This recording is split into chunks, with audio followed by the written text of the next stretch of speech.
बिस्मिल्लाहिर्रहमानिर्रहीम। अस्सलाम वालेकुम। मैं आपकी होस्ट आमना आपको वेलकम करती हूँ अपने यूट्यूब चैनल कुकिंग विद आमना में।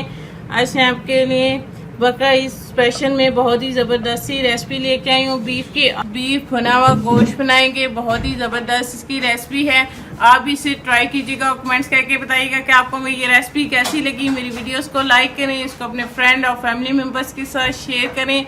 मेरे चैनल को सब्सक्राइब कर लें और साथ लगे बेल आइकॉन को दबा दें ताकि मेरी आने वाली हर नई लेटेस्ट वीडियो की अपडेट सबसे पहले आपको मिले। तो आइए चलिए शुरू करते हैं बीफ भुना गोश्त बना। बिस्मिल्लाहिर्रहमानिर्रहीम। भुना बीफ गोश्त बनाने के लिए आधा किलो बीफ का गोश्त लिया है। इसके अलावा 2 चम्मच दही चाहिए, 3 से 4 हरी मिर्चें कटी, थोड़ा सा हरा धनिया कटा हुआ, आधी चम्मच हमें साबुत जीरा चाहिए, थोड़ी सी मेथी, 1 चम्मच धनिया पाउडर चाहिए, 1 चम्मच नमक, 1 चम्मच लाल कुटी हुई मिर्च, आधा चम्मच हल्दी का, आधा चम्मच लाल मिर्च पाउडर, 1 चम्मच हमें गरम मसाला पाउडर चाहिए, 1 चम्मच लहसुन अदरक का पेस्ट। ये 3 अदरक टमाटर आन का मैंने पेस्ट बना लिया और ये 1 बड़ी साइज़ का प्याज है, इसे मैंने ब्राउन कर लिया है। बिस्मिल्लाहिर्रहमानिर्रहीम। तेज़ी में मैंने 1 बड़ा चम्मच घी डाल लिया है और घी को गर्म कर लिया। इसमें हम ये ज़ीरा डाल देंगे और ज़ीरे को थोड़ा सा हम कड़कड़ा लेंगे 1 से 2 सेकंड के लिए।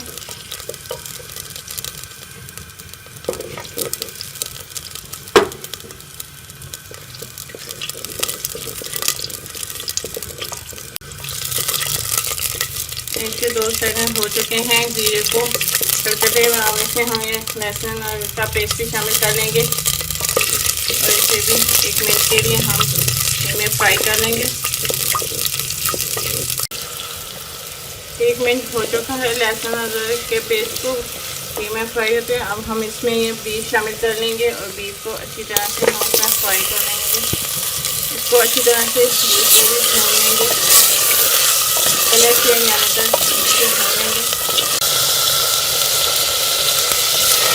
हमारा बीफ जो है वो अच्छी तरह से लहसुन अदरक के पेस्ट के साथ भून गया है, इसका कलर भी चेंज हो गया। अब हम इसमें ये सारे जो है ड्राई मसाले ये डाल देंगे। फिर सारे ड्राई मसाले शामिल कर लेंगे और इसे भी गोश्त के साथ भून लेंगे ड्राई मसालों को। थोड़ा सा पानी शामिल करके हम इसे भूनेंगे।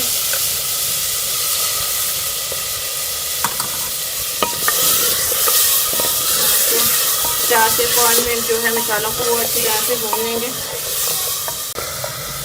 इसके साथ ही हम इसमें 2 चम्मच जो है दही शामिल कर लेंगे और दही को भी अच्छी तरह से आग से जो है वो हम बीफ के साथ भून लेंगे। मैंने बीफ को दही और मसाले के साथ जो है वो अच्छी तरह से भून लिया है। अब हम इसमें ये फ्राई किए हुए प्याज शामिल कर देंगे और इसे भी अच्छी तरह से मिक्स कर लेंगे बीफ के साथ। इसी के साथ हम इसमें टमाटर का पेस्ट भी शामिल कर लेंगे और इसे भी भून लेंगे बीफ के साथ। मसाला जो है वो हमारा अच्छी तरह से भून के इसमें घी छोड़ लिया। अब हम इसमें पानी शामिल कर लेंगे और गोश्त को गलने के लिए रख देंगे। हम इसमें 2 गिलास पानी शामिल कर लेंगे। मैंने 2 गिलास जो है वो पानी शामिल कर लिया है और अब हम इसको ढक के जो है वो 20 से 25 मिनट पकने देंगे ताकि गोश्त जो है वो अच्छी तरह से गल जाए। बीफ जो है वो अच्छी तरह से गल चुका है देखिए, और हमारी ग्रेवी भी जो है वो बहुत ज़बरदस्त तैयार हो गया। मैं इसे अच्छी तरह से भून लूँगी।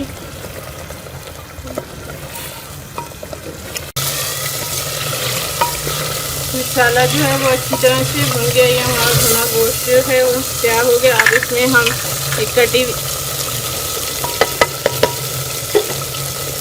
कटी हुई हरी मिर्चें डाल देंगे, थोड़ा सा हरा धनिया और ये मेथी, ये थोड़ा सा गरम मसाला डाल के हम ढक के इसको 5 मिनट दम पे रखने देंगे।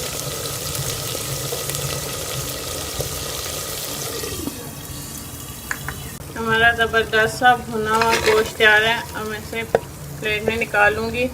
बहुत ही ज़बरदस्त बना है, आप भी इसे ट्राई कीजिएगा।